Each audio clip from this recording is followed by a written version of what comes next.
So in Praxis this week, we had two pieces of content that we were reading through. I'll link both of them with the video. But one of them was Tim Urban's Wait But Why Guide to Picking a Career. And then the other one was Mark Andreessen's Career Guide. So after reading the content in these articles, we then had 4 questions to answer based off what they said. So this is a video explaining that. Truth be told, I actually made a full video on this, and my phone completely crashed when I was trying to upload it. So this is kind of a makeup for it, but we'll see how it goes. So anyway, the first question that we have is, what is one insight from this week's content on approaching your career that you strongly agree with? So in Tim Urban's Wait But Why Guide to Picking a Career, he has a section where he talks about pace. Basically what things go into making the pace that will get you from where you are to where your career goals are. And one of the things that he mentions in that is your work ethic. He says, this one is obvious. Someone who works on their career 60 hours a week and on 60 hours a week, 50 weeks a year, is going to move down the path almost 4 times faster than someone who works 20 hours a week, 40 weeks a year. Someone who chooses a balanced lifestyle will move slower than a single-minded workaholic. And like he says at the beginning, this one is obvious. If you have those goals that you're aiming for, you have to put in work. You can't just expect to sit around and gain all of these goals that you said that you had for the future. A really great example of this is a quote that my piano teacher always had for me when I was practicing piano, and that was, every day you have a choice to get better or a choice to get worse, but the choice is up to you. And it just always reminded me that I can either go and practice well and get better, or I can not practice or practice poorly and get worse. But that choice in the end was up to me, and I had to make that decision. So the second question is kind of the reverse of that question. What is one insight from this week's content that you disagree with or feel doesn't apply to you? So this one is actually also pulled from the Tim Urban article. What he says is, he's talking about priority rankings, which I'll go into detail in the next question more, but basically where you rank all of your different priorities, and you should have kind of a layout of what that is. It says, we're often told to follow our passion. This is society saying, put your passion yearnings at the top of your hierarchy. That's a very specific instruction. Maybe that's the right thing for you, but it also very well might not be. It's something you need to independently evaluate. So when I first saw this, I thought, no, this is what our generation needs, is people who are passionate about something, who are really going after something. But as I read more into the question, I think I actually agree with what he's saying, is more that you don't want to just, oh man, like this is my passion, going after this, and oh man, I love my passion over here, going after that, and kind of just tossing around the word of, oh man, this is my passion. So it's more a difference in definition, I think, of the word passion. The way that I see passion is more of a long-term thing, something that's very important to you, something that when you're 80, you can look back on and say, man, this is really what I went after in my life. Yeah, I had my career and I had my family, but this was my passion through all of it.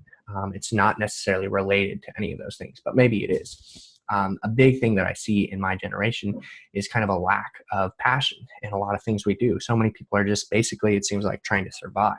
You know, it's, oh man, like I gotta have my job over here that I'm doing. Oh man, like I have my family over here, and oh man, I have my kids.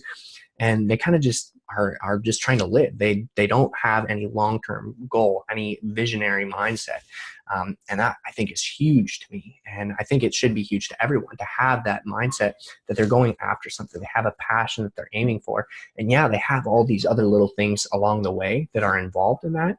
But that doesn't define what that is. And they're always going after something. They have a goal in mind. And so with that, I think, like I said, I think I actually agree with more of what he's saying, but I would disagree that passion is very important. I think that it should be the top priority on that shelf, but maybe you just need to look at what your passions are and figure out that most important thing, not all of these other things. So the third question, what's one item on the top shelf of your priority shelf? So in this article that I was just mentioning, he talks about this priority shelf.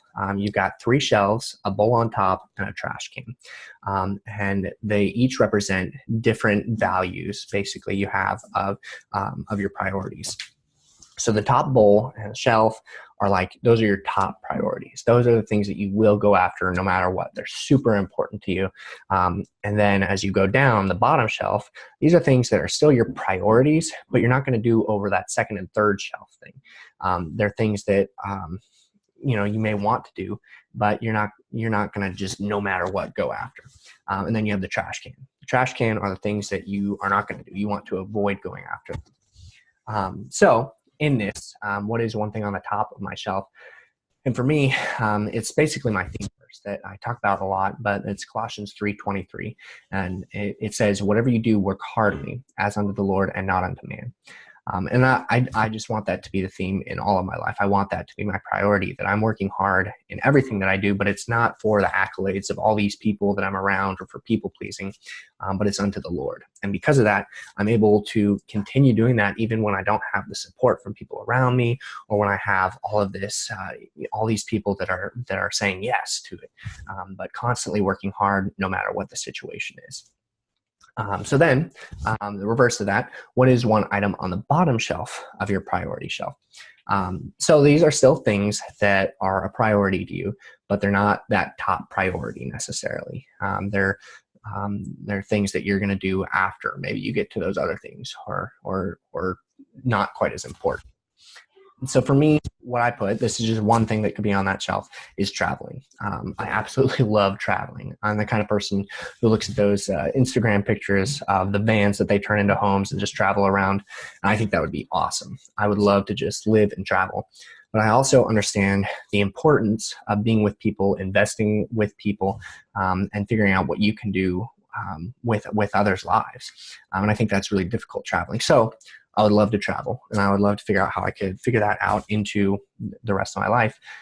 But it's not going to be that top thing on my priority. So I did want to share, that was the last of the questions, but I wanted to share something else that he talks about. This is all actually from the one article. It was just a really great article. I would highly recommend reading both of them, really. But this is the one that stood out to me the most. But I just want to leave you with this quote from the article that he talks about, basically the impact that everyone has in all of the world. So he says, we can't test this, but I'm pretty sure that you can select any 80-year-old alive today, go back in time 80 years, find them as an infant, throw the infant in the trash, and then come back to the present day and find a countless number of things changed. All lives make a large impact on the world and on the future, but the kind of impact that you end up making is largely within your control, depending on values you live by and the places you direct your energy. Whatever shape your career path ends up taking, the world will be altered by it. And that's it. That's all I got.